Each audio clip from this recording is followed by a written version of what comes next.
Situasi geopolitik yang tidak stabil di kawasan Timur Tengah memicu respons terhadap kelayakan Qatar untuk tetap menjadi tuan rumah babak keempat kualifikasi Piala Dunia 2026 zona Asia. Dinamika konflik Iran-Israel dan kekhawatiran eskalasi militer menjadi pertimbangan yang tidak bisa diabaikan FIFA atau AFC, apalagi saat pelaksanaan kualifikasi pada 8 hingga 14 Oktober 2025. Bukan tidak mungkin, FIFA segera mencari alternatif lokasi yang lebih aman dan stabil secara politik. Sejumlah opsi dilaporkan tengah dikaji untuk menentukan tuan rumah alternatif. Jepang, Korea Selatan, dan Australia dinilai lebih stabil secara politik dan aman secara logistik. Namun Indonesia juga dinilai berpeluang untuk mengajukan diri sebagai tuan rumah alternatif. Letaknya yang jauh dari wilayah konflik jadi salah satu alasan, serta jadi satu-satunya negara di luar kawasan Timur Tengah yang melaju ke babak keempat. Bisakah Indonesia jadi tuan rumah? Apa yang perlu dilakukan agar menjadi tuan rumah? Dan apa keuntungan jika putaran keempat digelar di tanah air? Ya, pemirsa, salah satu yang punya inspirasi Indonesia jadi tuan rumah babak keempat kualifikasi Piala Dunia 2026 zona Asia adalah analis sepak bola Akmal Marhali yang orangnya sudah ada di sebelah saya sekarang. Bung Akmal, apa kabar? Kabar baik, Bung Doni. Sehat ya? Alhamdulillah. Kenapa Anda pede sekali, yakin sekali kita bisa jadi calon tuan rumah? Alasannya? Yang pertama, ini bicara konflik dulu ya, bahwa kita itu negara yang sangat mengedepankan perdamaian dunia. Ya. Dan itu juga disampaikan dalam pembukaan Undang-Undang Dasar 1945, di paragraf pertama bahwa sesungguhnya kemerdekaan itu adalah hak segala bangsa dan oleh sebab itu penjajahan di atas dunia harus dihapuskan karena tidak sesuai dengan peri kemanusiaan dan peri keadilan.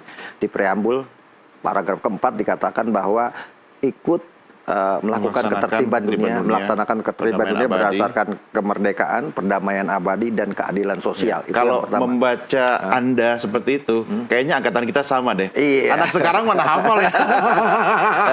Itu yang pertama. Benar kan? Iya, itu yang pertama. Yang kedua, bahwa peperangan ini adalah sesuatu yang sangat tidak sesuai dengan prinsip sepak bola. Sepak bola itu sportivitas juga ya.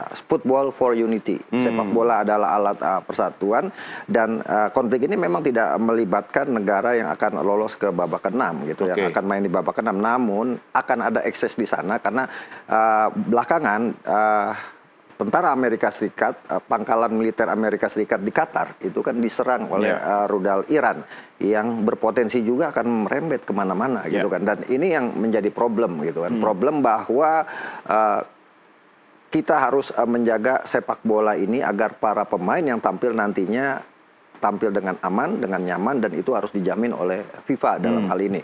Karena itu saya menyarankan kepada Ketua Umum PSSI, karena kita juga adalah negara non-blok ya kan, yang tidak berkubu kepada setiap negara yang berkonflik, dan kita mengedepankan perdamaian.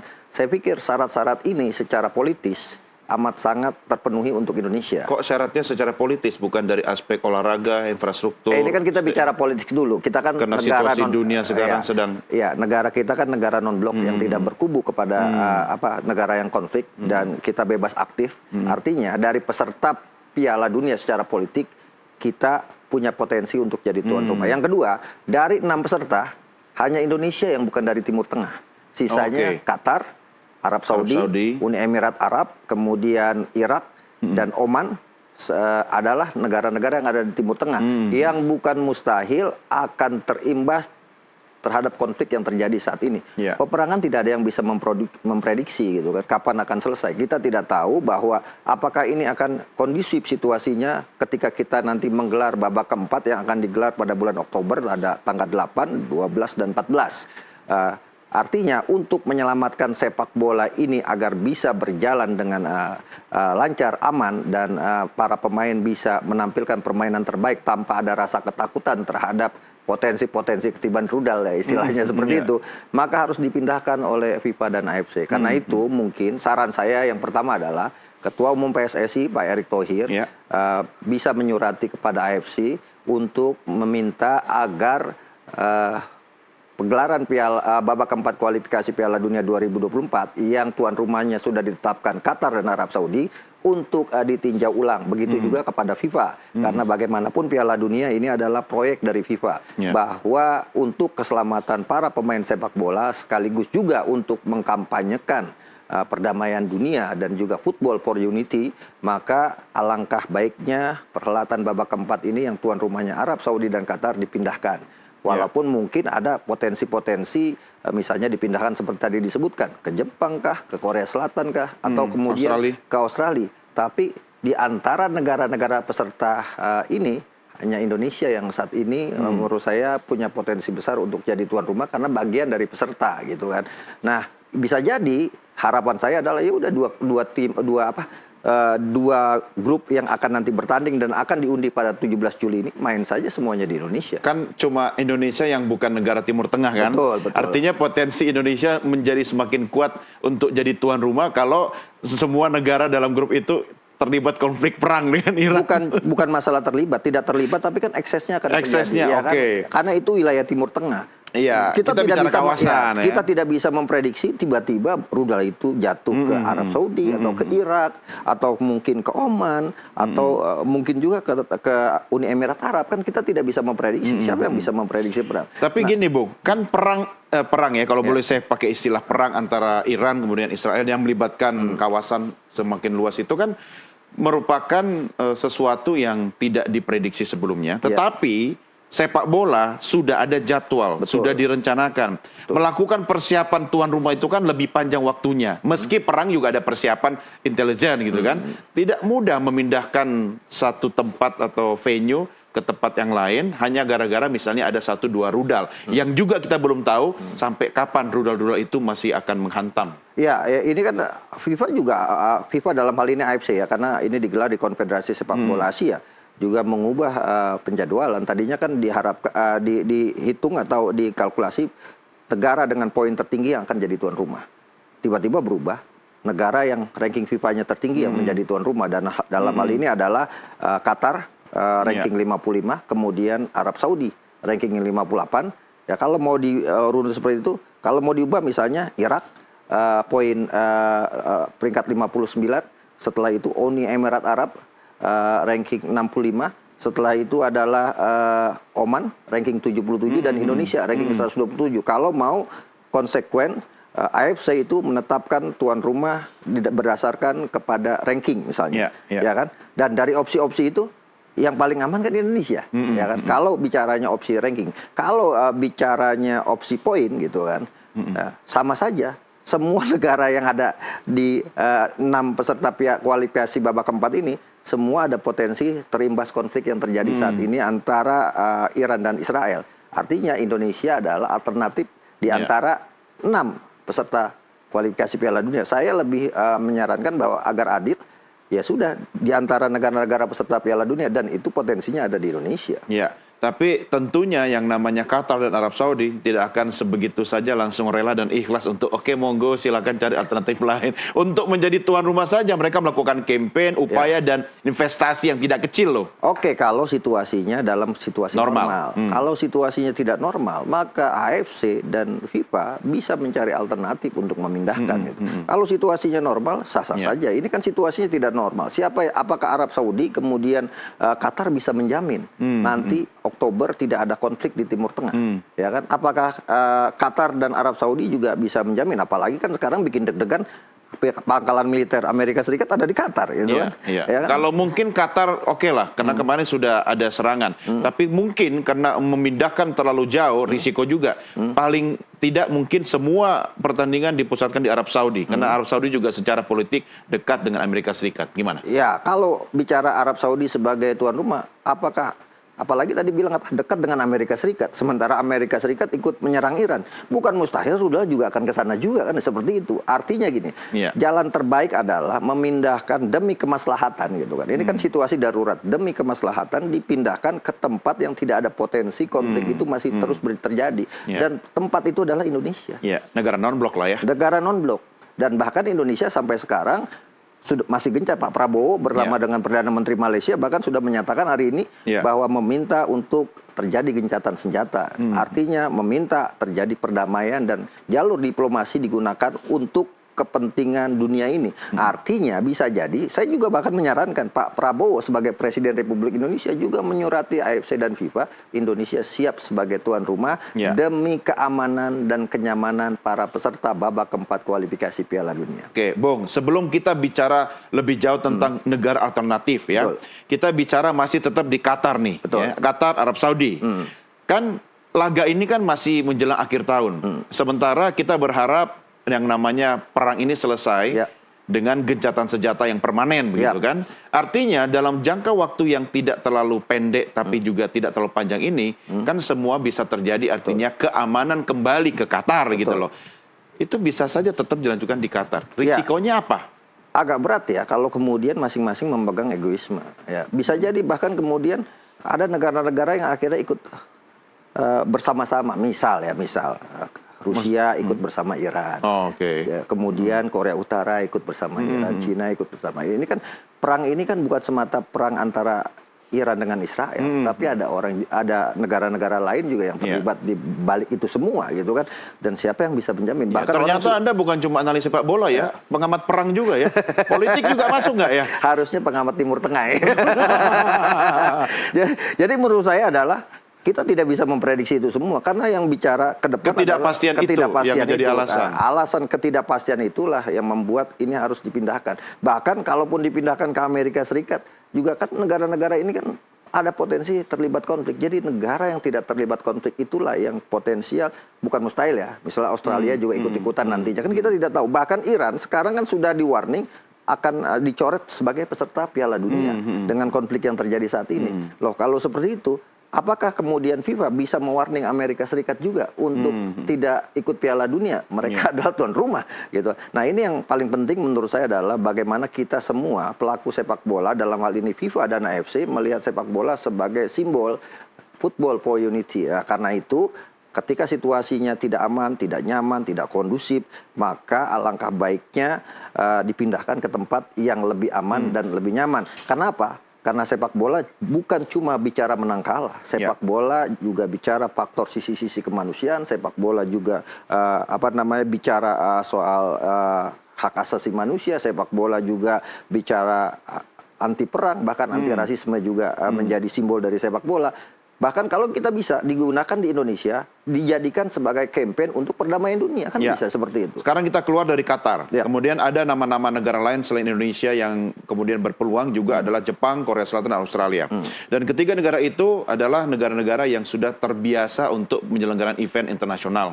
Artinya ketika Indonesia dihadapkan dengan tiga negara itu, tentu akan terjadi persaingan yang cukup ketat dan kuat. Anda menyarankan ketum PSSI untuk melakukan lobby atau mungkin bahasa saya negosiasi, apakah yang membuat posisi tawar kita bisa semakin atau lebih kuat dibanding tiga negara lain? Ya, kalau posisi tawarnya berdasarkan peserta Piala Dunia, maka posisi tawar paling tinggi adalah Indonesia. Ya kan, kalau mau bicara misalnya aturan awalnya AFC dan FIFA berdasarkan poin, gitu kan, dan diantara yang dapat poin itu adalah negara yang ada di wilayah Timur Tengah, seperti saya katakan tadi, maka itu hak menjadi Indonesia. Kalau bicara masalah peringkat FIFA, itu pun akhirnya menjadi hak Indonesia. Tidak ada hak Jepang, tidak ada hak Korea Selatan, tidak ada hak Australia di situ. Kalau mau pakai aturan itu. Yang kedua, kalau mau bicara pengalaman, Indonesia juga punya pengalaman. Kita menggelar Piala Dunia U17 dan kita sukses menggelar itu. Bahkan kita menjadi negara yang menggelar Piala Dunia U17 dengan penonton terbanyak. Belum ada di negara-negara yang menjadi langganan Piala Dunia penontonnya paling banyak di pegelaran Piala Dunia U17. Ini Piala Dunia U17, apalagi Piala Dunia senior, gitu kan. Bahkan kalau bicara hitung-hitungan ini jumlah penonton jumlah penonton di antara 6 peserta babak keempat kualifikasi Piala Dunia, penonton paling banyak Indonesia. Artinya FIFA diuntungkan dengan itu. Karena publik akan semua melihat Indonesia sebagai tuan rumah, dan ini juga akan jadi kampanye yang bagus buat FIFA untuk menunjukkan tadi itu bahwa sepak bola adalah alat pemersatu seluruh bangsa. Oke, kita rehat sejenak, Bung Akmal. Kita lanjutkan di segmen berikutnya. Pemirsa, kami segera kembali sesaat lagi.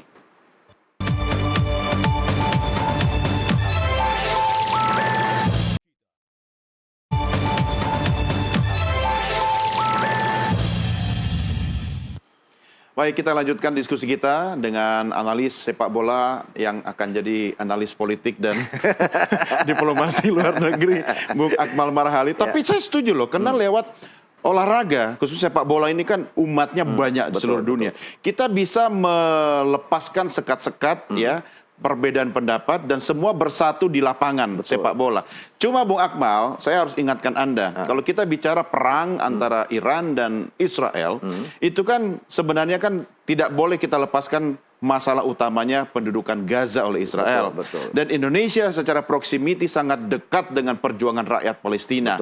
Saya curiga itu yang menjadi penghambat untuk memindahkan tuan rumah ke Indonesia karena dianggap tidak fair tadi. Ini pro kepada sekali tidak bisa bilang Palestina, tetapi temannya Palestina. Itu kan kalau bicara masalah politik gitu kan. Ini kan kalau mau bicara regulasi yang dibuat oleh FIFA dan AFC terkait babak 4 besar ini gitu. Dan saya pikir itu terlalu jauh lah. Kita kan juga tidak terlibat dalam perang itu gitu kan. Walaupun kita menjadi negara yang sangat dominan untuk memperjuangkan Palestina merdeka, tapi kan kita tidak terlibat dalam peperangan-peperangan yang terjadi gitu kan. Bahkan kita mengambil jalur diplomasi gitu untuk kemudian terciptanya perdamaian di jalur Gaza antara Palestina dan Israel. Dan langkah-langkah itu selalu dilakukan oleh Indonesia. Indonesia tidak pernah menyatakan peperangan adalah sebagai pilihan. Tapi jalur diplomasi, musyawarah itu menjadi pilihan. Dan itu sebenarnya bisa dilihat oleh bangsa-bangsa di dunia saat ini gitu kan. Bagaimana kemudian kita misalnya ketika menggelar pertandingan Piala Dunia, ini kan bicaranya Piala Dunia di luar politik itu. Kalau politik saya pikir kita ini negara non-blok sudah pasti. Artinya kita tidak terlibat dalam peperangan itu. Dan kita menjamin bahwa keamanan di negara kita juga tidak dalam posisi konflik. Gitu. Tapi FIFA juga harus tegas dong dalam hal aturan main untuk lokasi atau venue tuan rumah gitu. Iya, dan satu lagi yang paling penting adalah sekarang kan Indonesia dijadikan oleh AFC sebagai hub untuk sepak bola di Asia. Gitu kan. Baru saja Pak Erick Thohir mendapatkan mandat dari Presiden AFC bahwa Indonesia adalah pusat atau hub yang menghubungkan seluruh negara Asia untuk kaitannya dengan sepak bola. Artinya hub ini deklarasinya itu tuan rumah Piala Dunia dan babak keempat Piala Dunia ini, dan saya pikir tidak ada yang bisa menghalangi Indonesia menjadi tuan rumah kalau pikirannya adalah objektivitas dalam memilih tuan rumah di saat Timur Tengah dalam kondisi itu yang saya pertanyakan, bisakah FIFA berlaku objektif dalam hal penentuan tuan rumah pengganti Qatar? Ya, saya pikir gini, ada 2 jalur yang bisa kita lakukan. Yang pertama adalah jalur diplomasi PSSI sebagai federasi. Ketua Umum PSSI Pak Erick Thohir menyurati AFC, menyurati FIFA terkait situasi terkini konflik di Timur Tengah yang melibatkan Iran dengan Israel, kemudian juga melibatkan Amerika Serikat, terus juga memberikan analisa dampaknya yang mungkin saja akan berkepanjangan. Yang kedua, jalur politik Pak Prabowo bisa saja kemudian juga menyurati sebagai presiden, menyurati kepada FIFA bahwa Indonesia siap untuk menjadi tuan rumah babak keempat dengan menjamin keamanan, kenyamanan seluruh peserta babak keempat nantinya. Dengan surat itu saya pikir itu akan membuat setidaknya bahan bahasan oleh FIFA dan AFC. Dan kali ini kan untuk kualifikasi Piala Dunia 2024 ini 2026 babak keempat ini putusan ada di AFC, kan? Jadi FIFA setidaknya sebagai lembaga sepak bola dunia mengetahui bahwa ada permintaan dari Indonesia, baik dari jalur federasi maupun jadi jalur pemerintahan, bahwa Indonesia siap menjadi. Tapi FIFA tidak bisa intervensi AFC dalam hal ini. Betul, tidak bisa. Tapi dengan surat itu setidaknya bisa dijadikan rujukan bahwa ini untuk kebaikan sepak bola dunia, maka bisa saja Indonesia diambil sebagai rujukan. Karena kita juga tidak tahu apakah negara-negara yang ditunjuk itu akan ikut terlibat ke sana. Hanya Indonesia kan yang negaranya non-blok gitu kan, bebas aktif. Sementara yang lain yang dicalonkan bisa jadi akan ikut dalam baik itu urusan angkat senjata atau ikut campur dalam pemikiran-pemikiran terhadap situasi kondisi yang tidak kondusif. Atau mungkin dalam proses lobby ketum PSSI itu bukan hanya ke FIFA dan AFC, tapi juga ke Qatar untuk kemudian bagaimana ketika dia diminta di lobi untuk melepaskan haknya, tentu kan ada semacam, saya nggak tahu bahasanya pakai penalti lah atau oke lah, dia kan sudah keluar kos yang gede nih untuk menjadi tuan rumah kan, mungkin itu salah satu kekuatan kita untuk kita ganti atau kompensasi atau apa begitu ya? Ya gini, dalam konteks karena kebetulan negara peserta babak keempat ini adalah negara Timur Tengah yang mayoritas adalah orang Islam, gitu kan, mayoritas Muslim, bahkan Indonesia juga mayoritas Muslim juga. Ada kaidah dalam agama Islam yang menyatakan kalau ada mara bahaya maka mara bahaya itu harus dihindari. Betul. Gitu kan? Itu ada kaidah usul fikihnya semacam itu. Artinya ini ada mara bahaya yang memungkinkan orang bisa meninggal dunia dengan kondisi saat ini atau terganggu masalah psikologis. Dulu zaman Sayyidina Umar bin Khattab gitu kan, ada kemudian dia mau ke sebuah daerah tapi ketika itu ada terjangkit penyakit maka dilarang untuk datang ke tempat itu dan memaksakan diri datang ke tempat itu. Artinya ini konsepnya tidak boleh masuk ke sebuah negeri yang ada bahaya. Yang ada bahaya. Artinya itu sudah seharusnya menjadi konsensi buat negara-negara Timur Tengah termasuk Indonesia yang mayoritas adalah agama Islam. Ini dari konteks agama gitu. Tadi politik, saya jadi sekarang agama. bingung memberikan Anda label apa lagi nih setelah ini. Tapi itulah luar biasanya kalau sama Abah selalu diskusi ya. Kita memang harus pandai memilih guru. Ya kan, biar diskusinya itu tidak sesat gitu kan. Tapi saya setuju, Bung. Saya setuju. Artinya begini, kita harus pakai berbagai peluru atau dari pendekatan segala macam gitu kan. Perspektifnya, sudut pandangnya harus dipakai dari berbagai sudut sehingga kemudian kita tidak memaksakan diri untuk dalam kondisi nggak maksa, ada dasarnya. Tanpa ada dasarnya. Nah, sekarang kita balik ke hal yang lebih konkret ya. Tentu ada hal-hal yang memang harus disiapkan oleh tuan rumah, infrastruktur, kemudian anggaran atau budget, kesiapan sarananya, hotelnya, termasuk masyarakatnya. Indonesia akan seperti apa? Yang pertama, bicara Jakarta, kita butuh 2 stadion kan. Untuk satu grup saja kita butuh 2 stadion. Di Jakarta ada stadion utama Gelora Bung Karno Senayan, ada Jakarta International Stadium. Dua-duanya layak? Dua-duanya layak untuk digunakan. Dan itu kan terbukti ketika Piala Dunia U17, 2 stadion itu adalah stadion yang mendapatkan representasi dari FIFA layak untuk menggelar Piala Dunia. Yang kemudian kedua, kita punya stadion Manahan.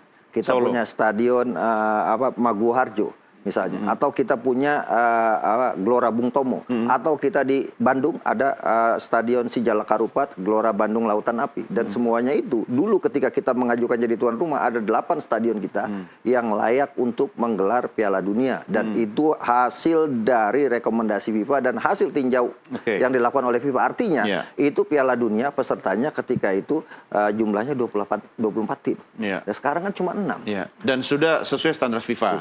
Dan dianggap sukses menggelar Piala Dunia. Tapi waktunya 3-4 bulan kita juga ya gelagapan loh kalau untuk menyiapkan. Saya pikir tidak, akomodasi kita sudah ada juga kan, tidak berkurang. Kemudian apakah kemudian setelah Piala Dunia U17 akomodasi kita ada hotel yang hilang dan sebagainya? Nggak ada juga gitu kan. Apakah training center juga ada yang hilang dan kemudian berubah wujud jadi candi apa gitu kan nggak juga. Semua kan masih terjaga dan bahkan kita pemerintah kan baru saja melakukan perbaikan sejumlah stadion di sejumlah tempat yang levelnya atau jumlah penontonnya memang tidak lebih banyak dari apa yang ada di Gelora Bung Karno dan juga di Jakarta International Stadium. Saya pikir untuk infrastruktur kita siap. Untuk akomodasi saya meyakini kita siap. Mungkin yang paling penting adalah kita pemerintah dan PSSI menyampaikan ke FIFA dan AFC bahwa secara keamanan kita juga siap. Karena itu yang penting. Saya harus akhiri diskusi kita. Tapi kalau Anda kemudian berkesempatan bertemu dengan Ketum PSSI, ya, apa langkah konkret pertama selain kemudian bersurat tadi yang harus dilakukan termasuk langkah persiapan yang singkat ini? Yang pertama, Pak Ketua Umum PSSI itu harus selain lewat jalur formal, surat menyurat, diplomasi tatap muka ini juga penting. Dia kan ahli lobby. Iya betul, dan kebetulan juga kan Ketua Federasi Sepak Bola Asia, bahkan Ketua Presiden FIFA, itu kan dekat dengan Ketua Umum PSSI. Pertama misalnya yang tadi saya sampaikan, AFC baru saja menunjuk Indonesia sebagai hub untuk seluruh kegiatan sepak bola di Asia. Yang kedua, FIFA punya kantor di Jalan Sudirman. Ya kan, artinya ini menggambarkan dua-duanya sejatinya punya kedekatan di Indonesia dan mereka ternyata membuktikan bahwa Indonesia memang pilihan yang paling pas untuk menggelar pertandingan sepak bola. Yang pertama, negaranya juga penggemar sepak bolanya sangat besar. Jadi menurut saya tidak ada pilihan buat AFC dan FIFA kecuali memilih Indonesia sebagai tuan rumah babak keempat kualifikasi Piala Dunia 2026. Saya akhiri diskusi kita tentang sepak bola sampai di sini. Tapi besok saya undang lagi ya. Siap. Kita bahas perang ya. Siap. Terima kasih Bung Akmal Marhali sudah bersama kami. Dan pemirsa, kita akhiri sampai di sini. Saya harus lihat ke sini karena ada yang harus saya baca. Nah, pemirsa, ya, untuk menutup sesi pada malam hari ini, saat deru perang membungkam sorak di stadion, sepak bola tak lagi sekadar permainan. Ia menjadi simbol harapan yang butuh rumah untuk pulang. Inilah waktunya kita Indonesia tidak hanya jadi penonton dari tribun, tapi turun ke lapangan dan menjadi tuan rumah perdamaian. Saya Doni The Kaiser atas nama rekan Nastiti Lestari dan tentunya Bung Akmal Marhali. Terima kasih atas perhatian Anda. Sampai jumpa. Merdeka!